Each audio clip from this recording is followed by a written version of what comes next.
Hey there, everybody. Welcome to another edition of Training That Doesn't Suck.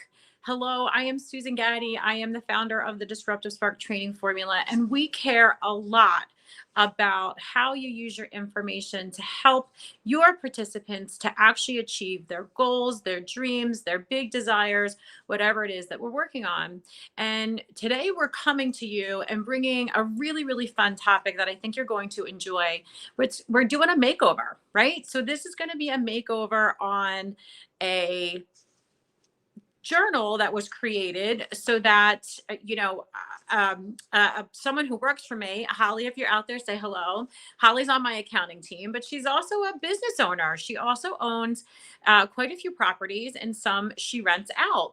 And so she came to me and she said, listen, I want to create a really good book for my renters because I want them to have a great experience. I want them to have a really good feeling about being in my house. Research shows, right, that the more someone feels like they're a guest in your home, the better connection you have between the renter and the tenant, the more likely they are, one, to return, two, to take care of your property, right? And three, to really feel even better about the experience. Hey, everybody, sounds a lot like an onboarding program, doesn't it, right? Same things. So we all know when it comes to onboarding or sort of any type of training like that, it tends to be from our perspective, right? Holly's the expert. This is her home. She loves it so, so much. It's her haven down at the shore. Any South Jersey fans in the house? If you want to rent a really great 2-bedroom condo, connect with Holly. We'll put her information in here. But she loves this place. Her family goes there. They have a wonderful time, and they want to share it with other people.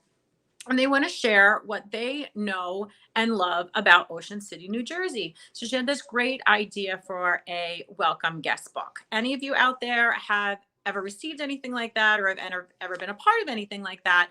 You know how great it is when you show up to someone else's house in a place you've never been before, and you have a handful of things waiting for you. I rent houses a lot, and I know this is true for me as well.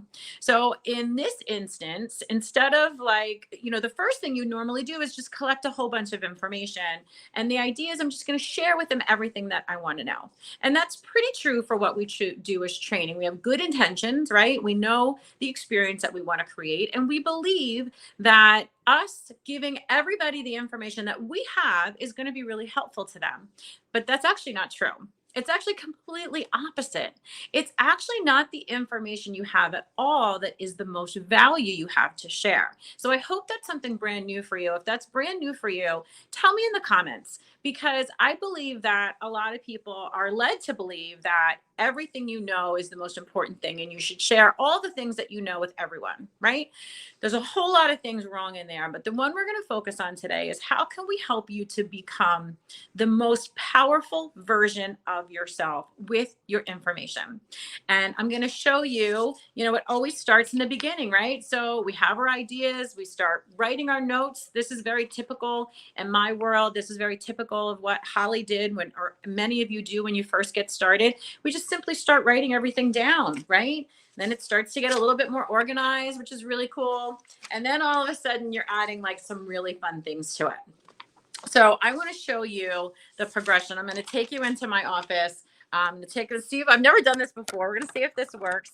Welcome to my home, by the way. I'm Susan, if we haven't met. If you're just joining in, we're talking about what is really the most value that your information has to offer to the people that you serve or you work with. In this case, it's my friend Holly, who happens to also be my part-time accountant at IMXID. You have to love when you have good friends that also have exceptional skills that you need. It's so great to have them.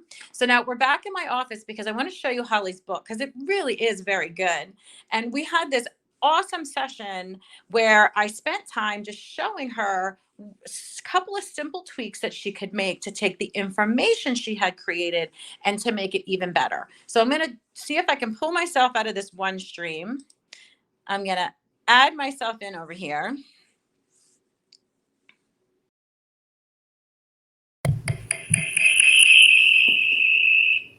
And And I'm going to dump that completely. I think we made it. I think we did it. I think it's successful. If anybody's out there, I see a couple people on, do me a favor, just pop me a really quick note. Let me know you can still hear me and you're still with me, because now that I'm at my computer, I can show you what we did with Holly's book and how cool it really is. So let me add her book to the stream. By the way, any Canva users out there, Canva is like hands down one of the best, cheapest, easiest pieces of technology that you can use to add a tremendous amount of value to a lot of things that you are making. I'm going to make her book nice and big. So here's her book. Welcome to Adventures on Asbury. I mean, already, right, when you show up to this house, how great is it to have something that looks really fresh, looks really great? One of the things we talked about with Holly, oh, hey, Gwendolyn, thank you so much for letting me know. One of the things that we talked about was, wouldn't it be amazing? One of the reasons I love to do this on Canva is that when somebody books ahead of time, you can actually send this piece out via email. So how great is it to have this show up in your inbox before your trip so that you actually have a chance to like look through it? That's one of the first things I want you to think about when it comes to your information. Your information is not as valuable as you are. And the sooner you give people access to the information, the more time they have to be able to go through it. When you do meet, if you're going to meet together live, which a lot of you do, you actually have a, much richer conversation because they've already seen the information. So that was one of the things, a little extra bonus for you. But let me show you this first page. And now I'm going to have to just see how I go about making this change here, because this is the cover. I might have to just pop over here really quick. Okay, here we go. Here we go. So now you should see this. So one of the things she wanted to do is in South Jersey, for any of my South Jersey fans out there, maybe you have a favorite ice cream place, but she's like, Susan, I think it would be really great if I told everybody about all the different choices they have for ice cream, right? They have ones that are on the boardwalk, they have ones off the boardwalk, and this is what she put together. And I said, Holly, great idea, right? How much fun is it to know like what the ice cream place is? I said, but here's where you become more valuable. It doesn't necessarily matter what ice cream places you tell people about. What they really care about is, why do you like it? What's the story behind it? Which one should they go to? So what we ended up doing is going through her book and saying, where could we scale back on the number of places that you tell people about, but make it a richer experience and all the reasons that you and your family love a particular place? I said, that's really valuable. Give me a thumbs up if you think that's way more valuable. What would you rather have? Would you rather have a list of ice cream places and all of the ice cream places? Or would you rather have a list of maybe 2 or 3 ice cream places, but why are they a good one? And are they a good one for you? So let's take a look really quick at a couple of pages and how she started to make this look, because I think it's really, really good. And forgive me, I have to keep going back to find it because for some reason, here we go. Okay, so take a look at this, and I'm just going to increase the size a little bit. So here's what she did with the pizza. So instead of listing out, on a boardwalk, there's like 25 different places for pizza. But here's what she said. The great debate over our favorites. She's building connection with this family. This is my family's favorites. We can't wait to hear what your family favorites are. And she gave 3 of their favorite choices. And if you look really close, it's kind of hard here. She gives you a bit more of detail, an important piece of information around why this would be good. So not only can you get pizza here, but you can get sandwiches, you can get lunch, you get dinner, and does it in one spot. And look at this, and the chicken salad is to die for. What's more helpful here, the title or this description? And if you're with me live, if you're watching on the replay, feel free to comment. I mean, look at this. She added this little nugget here. And at 3 brothers, she added this cool little nugget here. Each slice is as big as your head. I mean, how much more fun is that? How much more valuable is that, right? Remember, it's not the information. It's not the information at all. It's the value you bring to that information. Think about this from typical training. How many times did you go to a workshop and they tell you, this is this, and this is that, and this is this, and this is that? Quite frankly, in today's day and age, you really don't need at all. You really don't need. I'm going to make myself a little bit bigger here just while I'm having this conversation. But in today's day and age, listen, we've got YouTube, we've got Yelp, we've got Google reviews, right? We've got the places to get information. I want to know why you like it, right? I want to know what makes it valuable. I want to know, is this for me? Like if I'm in a training class, I really appreciate the fact when the information shows up ahead of time. And when I come to the class, there's a really qualified, I would call advisor, not just a facilitator. A facilitator shares information, but a qualified advisor who can help me make sense of it. I read this, but I didn't get it. Or, I tried it, it didn't work, right? Or, this happened to me before. And when I tried this worked really well for me, especially if you're in a group of people. Do you see how that starts to become a completely different conversation from simply giving people information? And I'm going to pick on emotional intelligence because I believe we've been teaching emotional intelligence for, a lot of years, especially in corporate, for those of you in corporate. But I do question how well people are able to actually manage the triggers that cause emotional reactions. I don't think very well at all. I'm curious to hear your thoughts on that because we never actually practice that part of it. I never get to go to a class and say, you know what?